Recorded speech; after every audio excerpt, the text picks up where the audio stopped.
မိဘတဲ့ပို့ပြီးတော့ကျေးဇူးတင်စရာကောင်းတဲ့ပုဂ္ဂိုလ်ရှာကြည့်အောင်မရှိဘူးမဟုတ်ဘူးရှိနေသေးတယ်မိဘကတော့ဟုတ်တယ်လူလောကဝင်ပေးလိုက်လို့ကျေးဇူးတင်စရာကောင်းတယ်လို့ပြောရမယ်လူဖြစ်လာတယ်မိဘရဲ့အကျိုးကျေးဇူးကြောင့်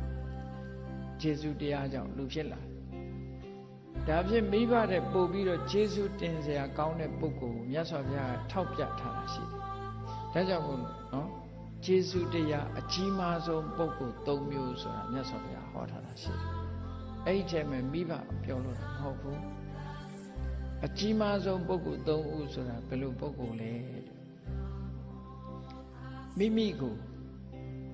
ဖရာတရားတန်ခါယရဏ၃ပါးကိုယ်ပဲစိကတအောင်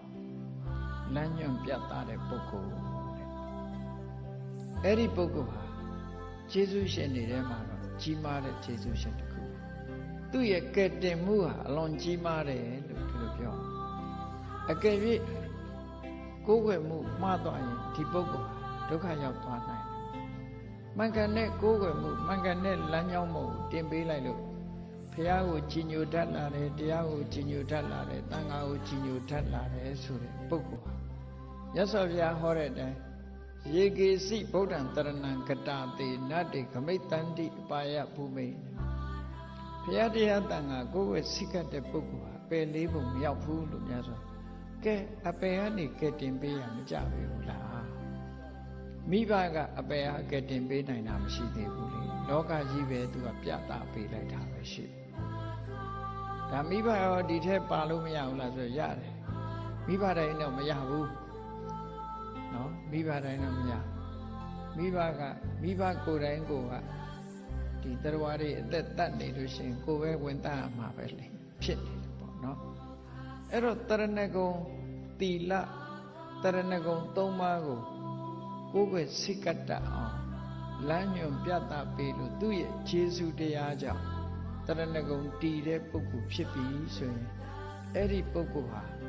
တရဏဂုံတည်သူဆိုတဲ့ပုဂ္ဂိုလ်ပုံမှာသူဟာတရဏဂုံတည်အောင်လုပ်ပေးတဲ့ဆရာဟာလမ်းညွှန်ပေးတဲ့ပုဂ္ဂိုလ်ဟာကြီးမားသောကျေးဇူးရှင်တူပဲဖြစ်တယ်။ဒီတိုင်းမိဘမပါဘူးနော်။ဒါမြတ်စွာဘုရားဒါကိုထောက်ပြတယ်။တရဏဂုံတည်သွားပြီဆိုရင်အပယ်လေးပုံကလွတ်သွားတယ်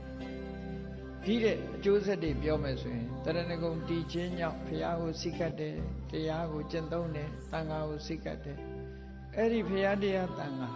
ကြည်ညိုခြင်းကြောင့်ရလာလို့သိလာတဲ့အသိဉာဏ်တွေကဆက်တက်သွားမယ်ဆိုရင်နိဗ္ဗာန်ထိအောင်အကျိုးရောက်သွားနိုင်တယ်ပေါ့အပယ်လေးပုံကလွတ်ရုံနဲ့မကဘူးနောက်ဆုံးမှတန်တရားဝဆင်းကလွတ်ကင်းနိုင်တယ်ဆိုတဲ့အကျိုးကျေးဇူးထိအောင်ကျေးဇူးပြုတာဖြစ်သောကြောင့်ဒီပုဂ္ဂိုလ်ဟာကျေးဇူးတရားအကြီးမားဆုံးသောပုဂ္ဂိုလ်သူအဲ့တော့အတိအတိလူတိုင်းဟာကိုယ့်အတွက်ကျေးဇူးတရားအကြီးမားဆုံးပုဂ္ဂိုလ်ဘယ်သူလဲကိုယ့်အောင်စဉ်းစားငါဟာဘသူကြောင့်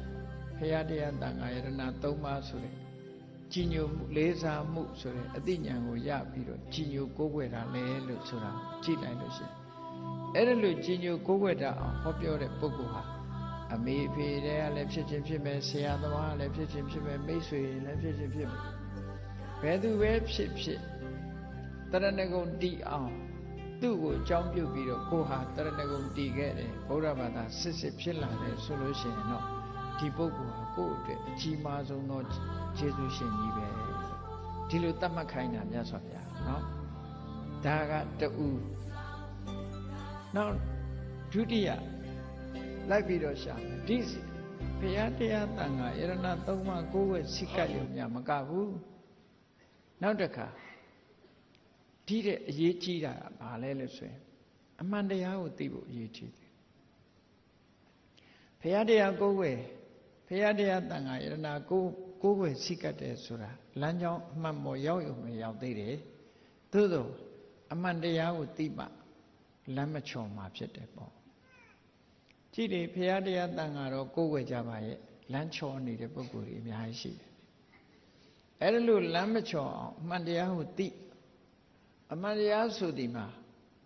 သစ္စာ၄ပါးကိုပြောတာဒီနေရာမှာသစ္စာ၄ပါးဆိုတဲ့အမှန်တရားကိုမသိဘဲနဲ့တန်တရားဝကလွတ်တယ်ဆိုတဲ့ပုဂ္ဂိုလ်မရှိဘူးမြတ်စွာဘုရားကိုယ်တိုင်ကနေပြီးတော့ ယန္တော်တွေကိုဆုံးမဟောကြားပေးတာရှိတယ်ဟောဒီသစ္စာလေးပါးကိုမသိလို့တဲ့ငါရောသင်တို့ရောတန်တရားထဲမှာကျင်လည်ခဲ့ရတဲ့ဘဝတွေမြောက်များလှပြီအနမတက်ကတန်တရားတစ်ခွင်မှာဟောဒီသစ္စာလေးပါးကိုမသိလို့တို့တွေကတန်တရားလဲလာခဲ့ရပြီလို့မြတ်စွာဘုရားကဒီလိုဟောစတုဏံအရိယသစ္စာနံယထာဘူတံအဋ္ဌတနာသစ္စာလေးပါးကိုအမှန်မမြင်လို့